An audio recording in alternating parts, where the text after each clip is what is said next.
Hey guys, how's everybody doing? Yes, I'm doing another video today. So I just want to do a very quick update on my SBR. I decided to do a few changes on it to make it a little bit more easier to shoot since I've done some changes to it.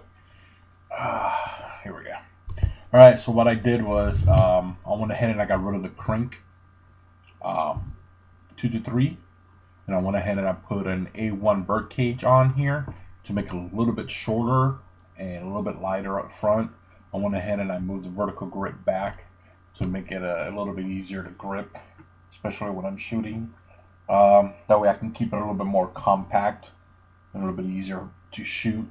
The reason why I did that is because since I'm using an A1 bird cage, it's not like the A2 one. Um, the A2 actually, the once you time it right and you install it, it's actually solid on the bottom, and on top it has the ports. Well, the A1 bird cage, actually the whole cage is completely, it has it has 6 vents on it instead of the usual 3.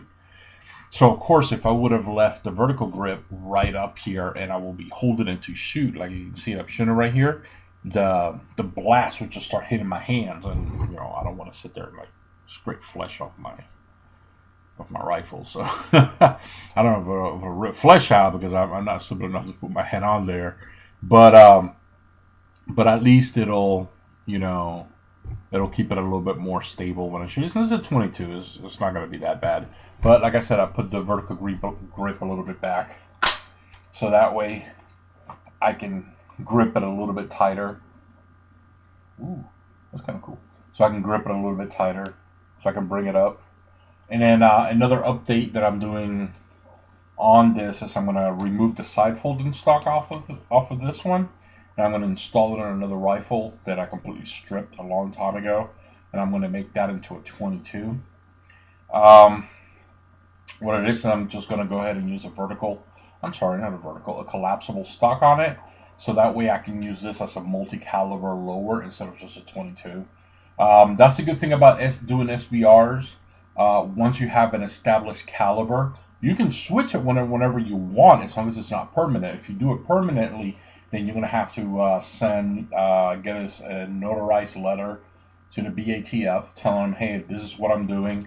And I'm not really sure if they send you back something like a new form, and then you fill out the changes and then you send it back, and then that's how they change everything on there. But since I originally did it as a 22, of course I'm keeping all the original parts and everything as a 22, but I'm gonna get my Nemesis upper, and I'm gonna be using it on this once I get the collapsible stock and everything on there, and then I'm gonna buy a 7.5-inch upper later on, maybe at the end of the year, maybe at the beginning of next year.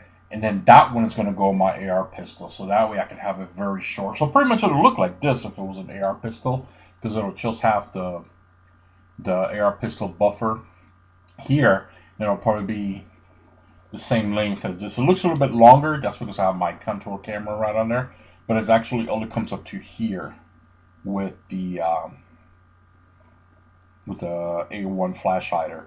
So, but I'm going to go ahead and get a spike crank on here, and then that's going to be what I'm going to use on there, since you can put different attachments on the spike that goes crank on there, so it makes it more versatile. So I'll be able to use a 7.5-inch on the pistol, and then the 10.5 I'm going to have it on this one. So I'll have a 22 trainer, and then I'm going to have the 10.5 as the actual SBR rubber on here for 5.56. So to make it a little bit longer, give it a little bit more velocity to the bullet and everything.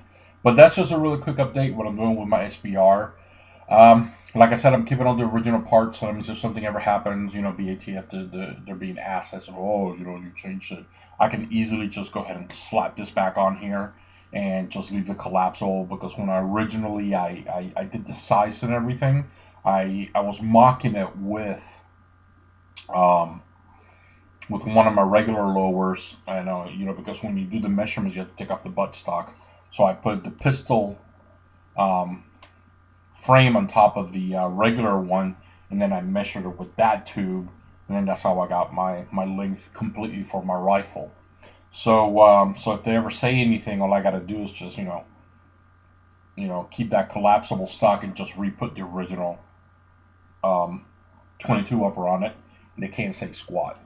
So they're the ones who wrote the laws. They have all these few loopholes in there where you can get away with a few things. Nothing illegal, of course. Some of the loopholes are not really like, ooh, making it illegal. No, it's just the rules say something, but if you do this, it's not really going to penalize you. That's the good thing about it, about some of the rules with the BATF. So so don't worry about it. I am not changing this into something else. Just like I said, I'm just going to be changing the uppers on it to make it a little bit more versatile. That's why I wanted an SBR. I wanted to have different calibers. I'm sorry, not different calibers, but different sizes barrels. For different purposes. Just in case. For CHTF, for training and all that stuff. That's the reason why I got the SBR instead of just sticking with our AR pistols. Makes it a little bit easier, especially if you put a vertical grip. They're much easier to grab, much easier to shoot. Um, but just like I said, guys, quick update. Actually, a little timer. I'm going to be doing the 7-minute mark here. But I'll talk to you guys later. God bless. If you guys have any questions, just ask. Just ask.